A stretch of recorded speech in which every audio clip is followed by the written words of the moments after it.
Okay अभी हम एक क्वेश्चन देख रहे हैं यहाँ पे। There is a copper rod of square cross section. ठीक है। The dimensions of each side being 2a but having a square hole throughout the rod. यहाँ पे देखो ये तुम्हारी कॉपर रॉड दिख रही है। ओके। कॉपर रॉड का जो साइड है, ये साइड जो है 2a है। ठीक है। लेंथ यहाँ पे दी नहीं है। ओके। साइड 2 है और कॉपर रॉड के अंदर एक होल है। राइट। फ्रंट से देखो तो तुम्हारी ये कॉपर रॉड हो गई, ये उसका स्क्वायर क्रॉस सेक्शन है ना। अभी ये स्क्वायर क्रॉस सेक्शन में यहाँ पे तुम्हारा स्क्वायर होल बना हुआ है। करेक्ट। तो ये स्क्वायर होल की साइज उन्होंने कितनी बोली है? ए के बराबर। अ brass rod exactly fitting inside the hole is inserted in the hole. Now both sides of the rod are welded together. The temperature is elevated by theta. Neglecting any lateral compression or stresses developed, the composite length of the system at temperature theta will be. Okay. तो तुम्हारी initial length L not the हुई है copper की। बाहर copper है और अंदर में जो है तुम्हारा ब्रास मटेरियल लगा हुआ है। ठीक है। तो बाहर कॉपर दिख रहा है, अंदर ब्रास दिख रहा है। ठीक। ये पूरी साइड 2a और जो अंदर है, अंदर की साइड तुम्हारी a है। Okay.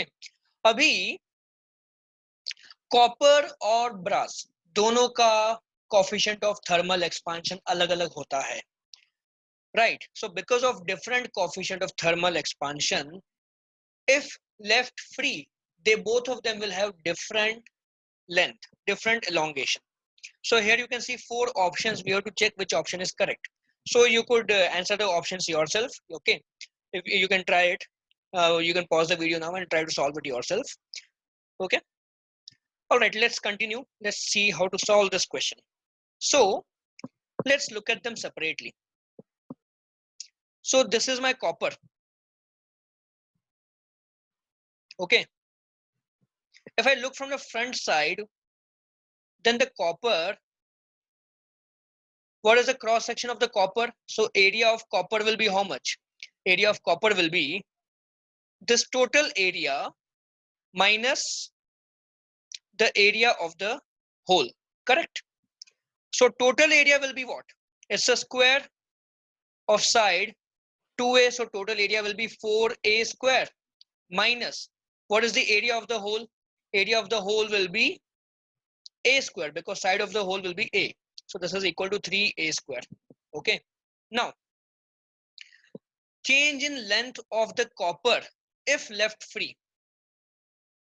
Free expansion. We are looking at free expansion. That is, there is no brass rod right now inside the copper. So delta L of copper will be L naught initial length into alpha of copper into change in temperature theta. Right. Similarly, if I look at the free expansion of brass,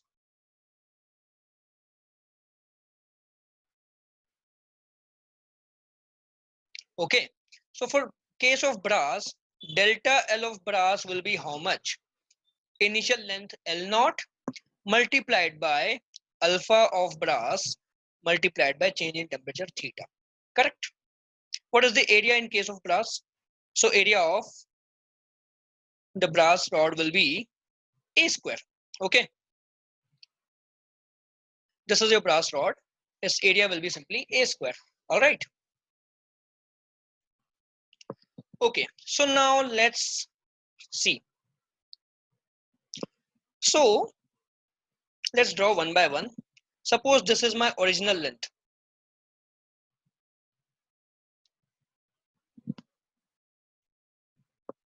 So this length is L naught. Now, in case of free expansion, the brass would expand. Let's draw further for graphical interpretation. So your brass rod will expand further. Okay. This is brass rod. Okay. And your copper rod will expand slightly lesser.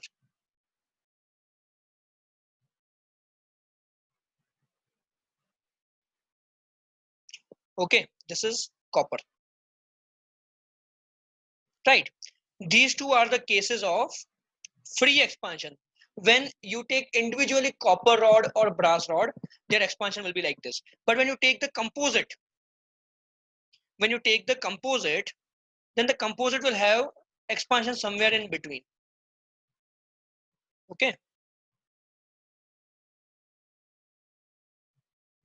This is your composite. Right. That is the this particular composite that we are talking about. Okay. This is your composite rod. So the brass rod will have expansion delta L into delta L of brass, and the copper rod will have expansion delta L copper. Okay. So let's just mark them. So this is delta L of brass. This is delta L of copper.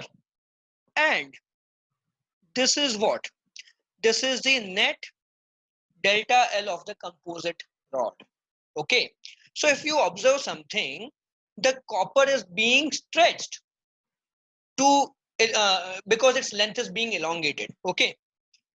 With the for free expansion, copper would have this much length. That is, its elongation will be only delta LC. But because of the brass, it's having extra elongation. This is the extra elongation of the brass of the copper. Okay. So the copper is being pulled outwards, while in case of brass, this much length is being shortened. Okay. So you can write down that copper rod is being pulled. Okay. By how much amount? Delta L minus delta LC. Correct. We are comparing this much length. Okay. Delta L minus delta LC. Similarly, in case of brass, the brass rod is being compressed by how much? Delta LB minus delta L. Okay. By this much amount, the brass rod is being compressed. Okay.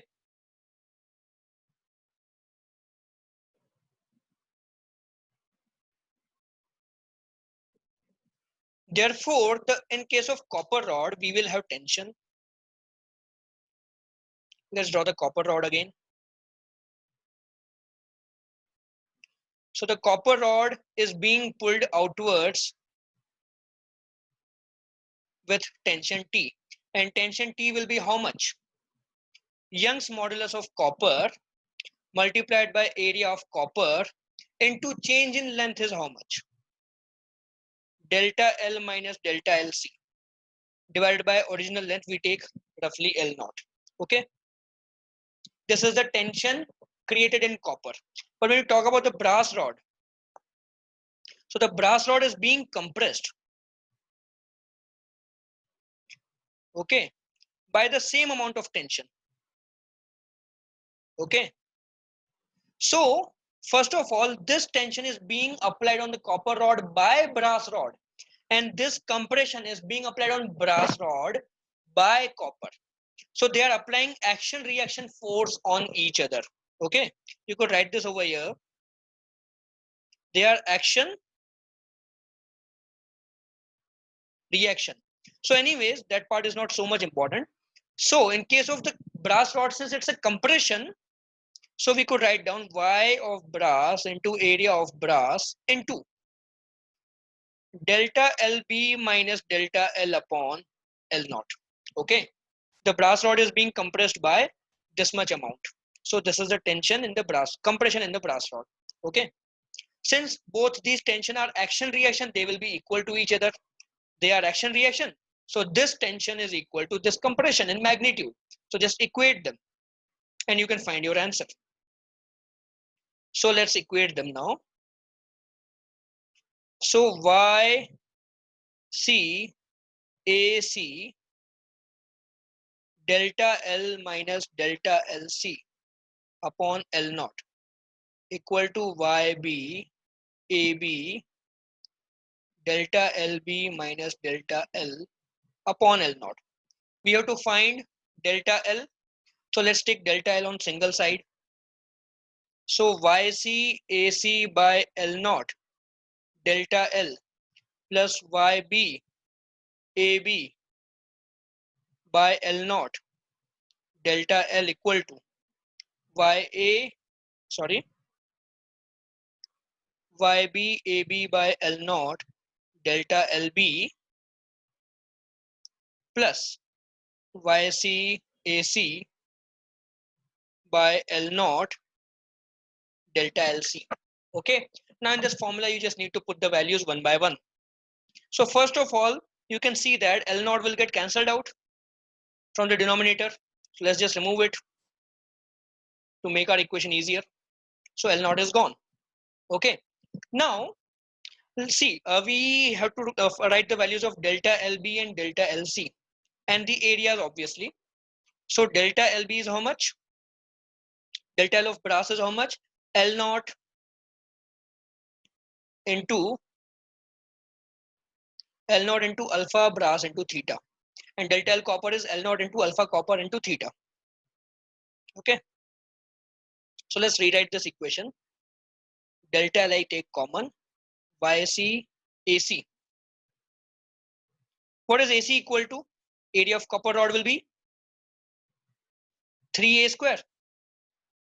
So area of copper rod is 3A square plus YB into area of brass will be A square equal to YB.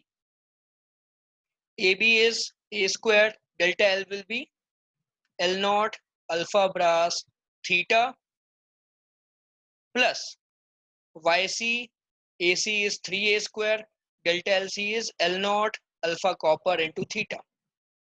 So delta L into 3YC plus YB into A square is equal to, on this side we will take A square L naught theta common. Okay, then we get YB alpha B plus 3YC alpha C. Right, again A square will get cancelled out, so let's remove them. Okay, so finally we obtain delta L is equal to L naught theta YB alpha B plus 3YC alpha C divided by 3YC plus YB. Okay, so this is your final answer. So which option is correct?